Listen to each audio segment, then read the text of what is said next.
Good morning to all. Today discuss about industrial stoichiometry in also B's third sum subject material and energy balance conceptions. Unit number 4 material balance without chemical reactions.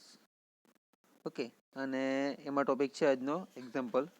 Previous લેક્ચરમાં આપણે brief description of simple material બેલેન્સના કેલ્ક્યુલેશનના basis જોઈ ગયા હતા, જેમાં drawing, distillation, absorption, mixing અને ક્રિસ્ટલાઇઝેશન એ operation જોઈ ગયા હતા. તો એના બેઝિસ પર આપણે એક્ઝામ્પલ સોલ્વ કરીશું. ઓકે, તો સ્ટાર્ટ કરીએ આપણે example. This is the first one, 3.1.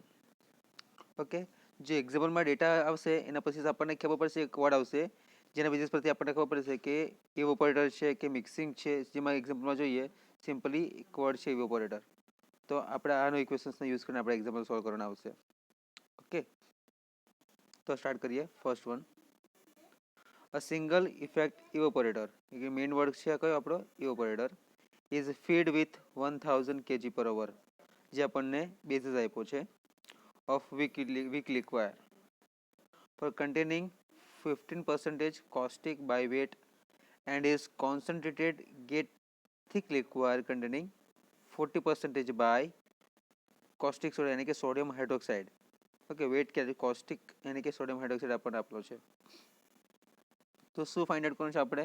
તો કેલ્ક્યુલેટ કિલોગ્રામ પર અવર ઓફ વોટર ઇવોપોરેટેડ અને KG of liquor obtained, thick liquor obtained. Okay, simply આપણે પ્રીવિયસ લેક્ચરમાં જોઈ ગયા હતા કે ઇવોપોરેટર આવે એટલે એનું ઇક્વેશન્સ કયું આવે? This one.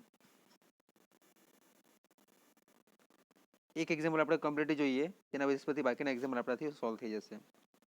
ઓકે, હવે સ્ટાર્ટિંગમાં આપણને આપેલું છે 10,000 kg/h of weak liquor, this one. Okay, basis છે એનો કે જે આપણને રકમમાં એનો આપ્યું છે બેઝિસ ખાસ. અને કયું ઓપરેશન્સ છે? તો ઇવોપોરેટર. તો એ પ્રીવિયસ લેક્ચરમાં આપણે ડિસ્ક્રિપ્શન થિયરિટિકલ હતું, કેલ્ક્યુલેશન ફોર મટીરિયલ બેલેન્સ, એમાં છે આપણું ઇવોપોરેટર. તો શું હતું? Weak liquor gives to evaporator with water evaporated અને thick liquid, this one અને this one. હવે સ્ટાર્ટિંગમાં જો આપ્યું આપણને શું આપ્યું છે? 1000 kg/h વીક લિક્વાયર અને 15% NaOH. ઓકે, અને થિક લિક્વાયર કેટલા પર્સન્ટેજ છે? 40% ઓફ NaOH. તો બ્લોક ડાયાગ્રામ કયો છે? ઇવોપોરેશનનો છે. તો એના બેઝિસ પરથી આપણે ઓવરઓલ મટીરિયલ બેલેન્સનું ઇક્વેશનનો યુઝ કરવાનું આપણે. તો let X be the kg/h thick liquor અને Y be the kg/h is a water evaporated. હે ને, બે વસ્તુ છે. જો આ વોટર છે અને અહીંયા કોસ્ટિક છે. ઓકે, 40% આપેલો છે. ડેટા ખાસ જોવાના. જો 50% ઓફ કોસ્ટિક બાય વેટ આવ્યું વીક લિક્વાયર અને 40% by the caustic soda of the calculation માટે આપ્યું છે ધીસ વન. ઓકે, તો એનું મટીરિયલ બેલેન્સ છે equations kg/h input stream is equal to kg/h output stream. Which one? બસ સમેશન માટે છે અને સમેશન માટે આપેલું છે. તો આનું ઇક્વેશન્સ આ રીતે આવશે ધીસ વન. તો kg/h weak liquor is equal to kg/h thick liquor plus kg/h water evaporated. તો શું છે આપણી પાસે વેલ્યુઝ છે બધી.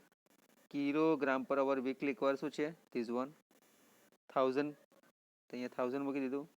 અહીંયા આપણી પાસે જુઓ એક્સ શું છે અને વાય શું છે ખ્યાલ છે? તો kg/h thick liquor x plus kg/h water evaporated એટલે વાય.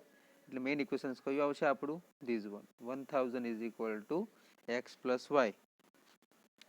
બરાબર, આ પ્રમાણેનું ઇક્વેશન્સ છે. દેન ખાસ ધ્યાન આપજો. હવે મટીરિયલ બેલેન્સ ઓન કોસ્ટિક યાની કે NaOH ને, તો મેઇન ઇક્વેશન આના પરથી આવશે કે NaOH in the input stream is equal to NaOH in the output stream. Okay, તો એના બેઝિસ પરથી weak liquor is equal to thick liquor. હા ને, તો બને આગળ શું મલ્ટીપ્લાય થવાનું જુઓ ખાસ. મલ્ટીપ્લાય શું થશે ખાસ ધ્યાન આપજો. 0.15 છે ને આયરો 15%. તો 15 બાય આપણે 100 કરીએ તો આવવાના આન્સર એનો 0.15. બરાબર, અને 40/100 કરીએ તો આવવાનો 0.4. એ પ્રમાણે એનું ઇક્વેશન્સ આ રીતે આવે છે, ધીસ વન. ઓકે, ખ્યાલ આવી ગયો? મેઇન આન્સર કઈ રીતે આવે છે? NaOH in the input stream is equal to NaOH is equal two output stream. હવે ઇનપુટમાં 0.15 ઇન્ટુ 10,000 મલ્ટીપ્લાય થવાના, ધીસ વન. ઓકે, અને આના બેઝિસ પર એટલે એક્સ થવાનો, એક્સ ઇન્ટુ 0.40, એટલે ઇક્વેશન્સ કયું મળે છે આપણને? This one. તો આના બેઝિસ પરથી મળે છે આપણને એક્સની value, x is equal to મળે છે આપણને 3750 કિલોગ્રામ પર અવર. હવે આ એક્સની વેલ્યુ આપણે પુટ કરીએ. હવે આ એક્સની વેલ્યુ આપણે પુટ કરવાની છે કયા ઇક્વેશન્સમાં? This equations. This one put કરો તો x plus Y is equal to 10,000. Okay, તો વેલ્યુ છે આપણી પાસે એક્સની કેટલી વેલ્યુ છે? આ રહી 3750 વેલ્યુ પુટ કરો, plus Y is equal to 10,000 already છે, તો વાય ઇઝ ઇક્વલ ટુ આપણને મળશે ધીસ વન. તો હવે ખ્યાલ આવે છે કે ઉપરના બેઝિસ પર આપણો વોટર ઇવેપોરેટર કેટલો થાય છે? એક્સ છે તે. બરાબર, તો એક્સ બરાબર કેટલો હતો? 3750. અને થિક લિક્વર માટે હતું આપણી પાસે વાય, થિક લિક્વર માટે એક્સ હતો અને વોટર ઇવેપોરેટર માટે વાય હતો. ઓકે, તો એના બેઝિસ પરથી આપણને વેલ્યુ કેટલી મળે છે વોટર ઇવેપોરેટરની? 6250 કિલોગ્રામ પર અવર, અને થિક લિક્વર ઓબ્ટેન છે એના માટે 3750. ઓકે, તો આ ફર્સ્ટ એક્ઝામ્પલ આ રીતે કાઉન્ટ કરવાના છે રહેશે. દરેક એક્ઝામ્પલ તમારે આ રીતે આવશે, મતલબમાં એનું જે કેલ્ક્યુલેશનનું મટીરિયલ બેલેન્સ છે તે અલગ ચેન્જ થશે. ઓકે, તો સેકન્ડ વન જોઈએ આપણે example 3.2. Okay, the groundnut shell containing 45% oil and 45% solid are feed expeller. જો એનું એક્સપેલર આપ્યું છે. ઓકે, ઓઇલ માટે આપણે જે યુઝ કર્યું હતું ને એના માટે યાદ છે. And the cake coming out the expeller is found 80% solid અને 5% ઓઇલ. તો ઓકે, આ એક્સપેલરનું સબસ્ટન્સ છે, કેલ્ક્યુલેશનનું મટીરિયલ બેલેન્સ, બ્લોક ડાયાગ્રામ એનો. પહેલાં તો બ્લોક ડાયાગ્રામ તમને કમ્પ્લીટલી આવડી જાય, બાકીની બધું વસ્તુ ઓકે. 45% ઓઇલ છે અને 45% સોલિડ્સ છે, અને એક્સપેલર ઇઝ ફાઉન્ડ ટુ કન્ટેન 80%, અને 5% oil, find percentage recovery of oil. એટલે કેટલું બને છે? રિકવર કેટલું થાય છે આપણે ફાઇન્ડ કરવાનું છે, કેટલા પર્સન્ટેજ એનું રિકવર થાય છે તે આપણે ફાઇન્ડ કરવાનું છે. ઓકે, તો શરૂઆત કરીએ આપણે. પહેલાં તો બેઝિસ શું આપ્યો છે તે જોઈએ, બ્લોક ડાયાગ્રામ સહિત જોવાનું છે. 100 kg ગ્રાઉન્ડ નટ સેલ છે, સીડ્સ, નટ સીડ આપેલા છે. તો એક્સપેલરનું સૂત્ર આ રીતે છે કે 100 kg of nut seeds these one expeller. એમાં કેટલા આપેલા છે? 45% ઓઇલ અને 45% સોલિડ છે. તે બંને વસ્તુ અહીંયા લીધી આપણે. ઓકે, અને 5% ફીડ આપેલું છે, ઓઇલ ફીડ. તે ક્યાં આવશે? અહીંયા સોલિડ ફીડ, તે આપણે અહીંયા લઈશું. અગેન રિપીટેડ, 100 kg સીડ અને 45% ઓઇલ, 45% સોલિડ. અને જે આપણી પાસે ઇનપુટ અને આઉટપુટ માટે જે છે, ઉપર ઓઇલ છે, નીચે કેક છે, તો cake coming out expeller for solid term ને. ઓકે, સોલિડ ટર્મમાં 80% સોલિડ અને 5% ઓઇલ છે. ઓકે, તો અહીંયા આવશે કેક 80% સોલિડ અને 5% ઓઇલ. તો આ બેઝિસ પરથી find percentage of recovery oil. Okay, તો હવે એક્સપેલરનું આપણી પાસે મટીરિયલ બેલેન્સનું ઇક્વેશન હોવું જોઈએ ખાસ. તો બ્લોક ડાયાગ્રામ રેડી થઈ ગયો. હવે let X be the kg of cake obtain. આપણે એક્સને કેક તરીકે ધાર્યું છે. તો મટીરિયલ બેલેન્સ શું છે એની પાસે? Solid in seeds is equal to solid in cake. Solid in seed is equal to solid in cake. તો 0.45 મલ્ટીપ્લાય બાય 100, 45% છે, by into 100 is equal to 0.8 into X. Percentage લીધા છે એટલે પર્સન્ટેજ લીધું છે આપણે 80%, આ બાજુ 45%. બરાબર, તો એક્સ બરાબર વેલ્યુ કેટલી મળે છે આપણને? This one. ખ્યાલ આવે છે? મટીરિયલ બેલેન્સના બેઝિસ પરથી આપણે ફાઇન્ડ કર્યું એક્સની વેલ્યુ. હવે એક્સ શું છે? X be the kg of cake content છે, કેક ઓપ્ટેન આપેલો છે એનો, બરાબર. હવે ઓવરઓલ મટીરિયલ બેલેન્સ એનું કેટલું છે તે જોઈએ. Overall material balance oil seed માટે. ઓકે, તો ખાસ ધ્યાન આપજો. હવે ખાસ ઇક્વેશન્સ છે. Oil in seed is equal two oil in cake plus oil recover. કેટલું રિકવર થાય છે તે બી જોવાનું. હવે સિમ્પલી ઓઇલ રિકવર કઈ રીતે ફાઇન્ડ આઉટ થશે તમારાથી? ઓકે, ઓઇલ રિકવર તમે કઈ રીતે ફાઇન્ડ કરશો? Simply how? તો આપણી પાસે બધી વેલ્યુ છે ને, ઓઇલ એન્ડ સીડની વેલ્યુ છે, ઓઇલ એન્ડ કેકની બી વેલ્યુ છે, પ્લસ ઓઇલ રિકવર. તો ઓઇલ એન્ડ સીડ્સ જે આપણી પાસે ઉપર છે આયરવા, હે ને, ઓઇલ એન્ડ સીડ્સ 45 ઇન્ટુ 100.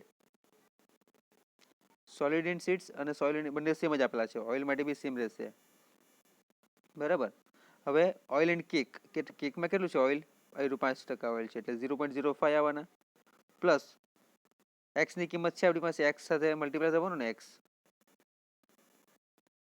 તો એક્સની વેલ્યુ છે આપણી પાસે આવી 56.25, પ્લસ ઓઇલ રિકવર્ડ કરો તો oil recovered is equal two મળી જશે આપણને 45 માઇનસ 2.81, તો આપણને મળશે આટલા answer 42.19 kg.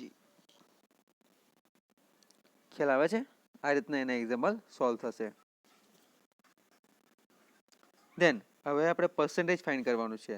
The percentage recovery of the oil is equal to kg oil recovered by kg oil in seeds multiplied by 100 કરો.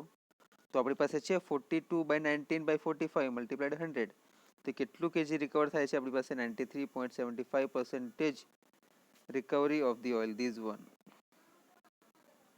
Okay, percentage recovery of the oil, બરાબર. તો આ પ્રમાણે આપણે એક્સપેલરનું એક્ઝામ્પલ સોલ્વ કર્યું. સેમ એક્ઝામ્પલ આવે છે આગળના એક્ઝામ્પલ પ્રમાણે જ.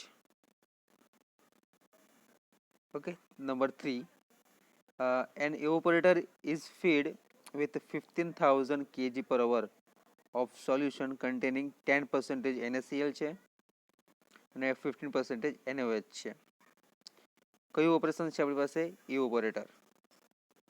15% સોડિયમ હાઇડ્રોક્સાઇડ NaOH છે અને રેસ્ટ વોટરમાં કરીએ છીએ. In the operation, water is evaporated and NaCl is precipitated crystals. The thick liquid leaving the evaporator contain 45% NaOH, 2% NaOH નીકળે છે.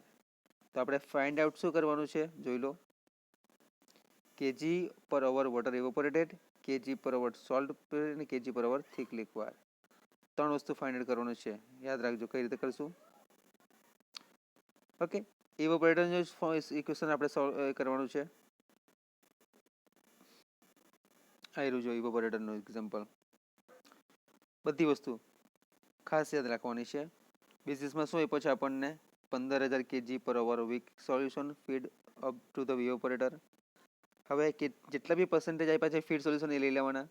15,000 kg પર ઓવર ફીડ સોલ્યુશન, 10% NaCl અને 15% NaOH છે. આ બાજુ વોટર ઇવોપોરેટેડ અને NaCl પ્રેસિપિટેટેડ, પણ થિક લિક્વિડના પર્સન્ટેજ કેટલા આપેલા છે? 45% NaOH, બરાબર. આ રીતે યાદ રાખજો. હવે શું કરીએ? એક્સ વાય ઝેડ લઈ લઈએ આપણે. વોટર ઇવોપોરેટેડ એક્સ છે, થિક લિક્વિડ વાય છે અને NaCl પ્રેસિપિટેટેડ ઝેડ છે. એટલે આ ટર્મમાં એક્સ આયરવા, વાય અને ઝેડ આઈડિયા ટર્મ છે, ત્રણ વસ્તુની, બરાબર. હવે ઓવરઓલ મટીરિયલ બેલેન્સ લઈએ. Summation input stream is equal to summation output stream. તો આગળના ઇક્વેશનમાં સોલ્વ કરી ગયા એ પ્રમાણે 15,000 is equal to x plus Y plus Z. તમે બે વસ્તુ ફાઇન્ડ કરશો ને, વાય અને ઝેડ, તો ઓટોમેટિક એક્સ મળી જશે આપણે, કેમ કે વાય અને ઝેડ આપણી પાસે છે. હા ને. જો હવે મટીરિયલ બેલેન્સ NaOH માટે કરીએ. તો NaOH માટે જો ઇક્વેશન્સ જુઓ, શું આપ્યું છે NaOH માટે? 0.15 NaOH છે અને આ બાજુ 15,000 kg છે. તો 0.15 ગુણ્યા 15,000 થવાના ઇઝ ઇક્વલ ટુ આ બાજુ કેટલા છે? 45% NaOH છે અને 0.45% વાય. કોઈ બી એક જ વસ્તુ લઈ લો, હે ને. તો આ પ્રમાણે કરીએ તો આપણને વાયની વેલ્યુ મળી જાય, બરાબર ને. સિમ્પલ વસ્તુ છે, લોજિક જ છે. સિમ્પલ તમે એક્ઝામ્પલ લગાવશો તો તમને વાયની વેલ્યુ મળી જવાની. હવે આ વાયની વેલ્યુને તમે પુટ કરજો આ ઇક્વેશન્સમાં.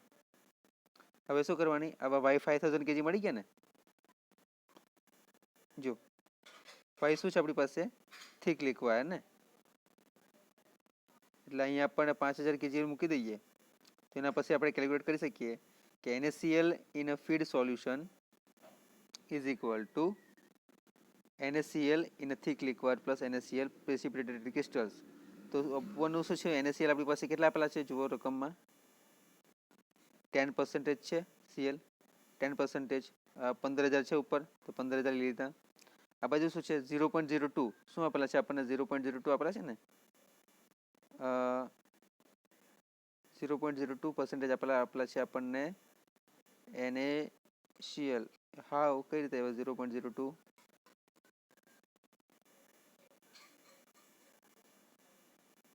which one? NaCl in thick liquor. એ કઈ રીતે? યસ, રકમ જ આપણને આપ્યો છે 2% થિક લિક્વાયર, એના બેઝિસ પરથી ફાઇન્ડ આઉટ થશે. આઈરવા એના બેઝિસ પરથી રકમ જ આપણને આપ્યો છે 2% NaCl થિક લિક્વાયર. ઓકે, તો શું થશે, તો આ જે વેલ્યુ આપણે 0.02 લીધું અને 5000 આપણે NaCl પ્રેસિપિટેટેડ છે Z, તો એના પરથી આપણને શું કર્યું, Z ની વેલ્યુ મળી ગઈ. ઓકે, તો overall x plus Y plus Z is equal to equation છે આપણી પાસે 15000. તો હવે x ની વેલ્યુ ફાઇન્ડ કરવા માટે શું કરશું, y અને z ની વેલ્યુ પુટ કરી નાખીએ. y અને z ની વેલ્યુ પુટ કરો તો આપણને x મળી ગયો. ઓકે, તો બધી મટીરિયલ બેલેન્સ NaCl ફાઇન્ડ થઈ ગયું ને. એ જ રીતે મટીરિયલ બેલેન્સ ઓફ વોટર માટે ફાઇન્ડ કરો. તો વોટર ઇન ફીડ સોલ્યુશન્સ કેટલા છે 75% ઇન્ટુ 15000. 75 હાવ કઈ રીતે થયા 75? આપણી પાસે વોટરના છે ને H2O, રકમમાં જોઈએ આપણે, રકમમાં શું આપ્યું છે 45.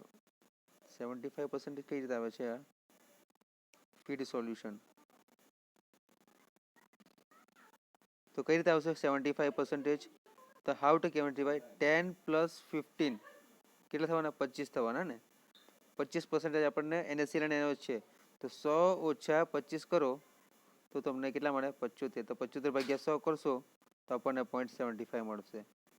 બરાબર, એના બેઝિસ પરથી અહીંયા કેલ્ક્યુલેટ કર્યું છે કે 0.75 multiply 15000 is equal to water evaporate કેટલું થાય છે x છે આપણી પાસે આયરવા અને 0.53.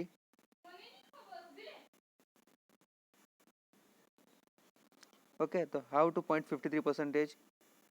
45 છે આપણી પાસે ઓલરેડી અને NaCl ના પર્સન્ટેજ 2 આપ્યા છે ને, તો 45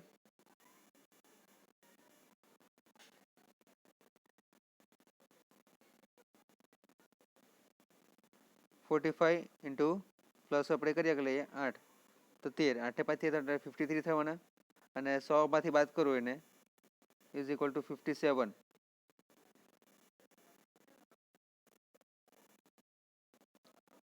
તો 53 મલ્ટીપ્લાય 5000 તો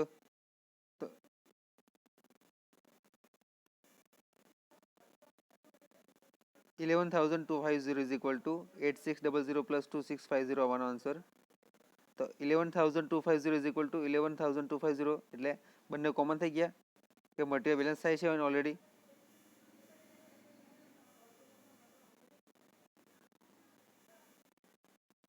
ઓકે, તો water evaporated is equal to 8600 kg પર અવર. થિક લિક્વર ઓબ્ટેન કર્યો છે 5000 kg પર અવર અને NaCl પ્રેસિપિટેટેડ ક્રિસ્ટલ 1400. એટલે બધા આન્સર આપણને મળી ગયા છે ઓલરેડી.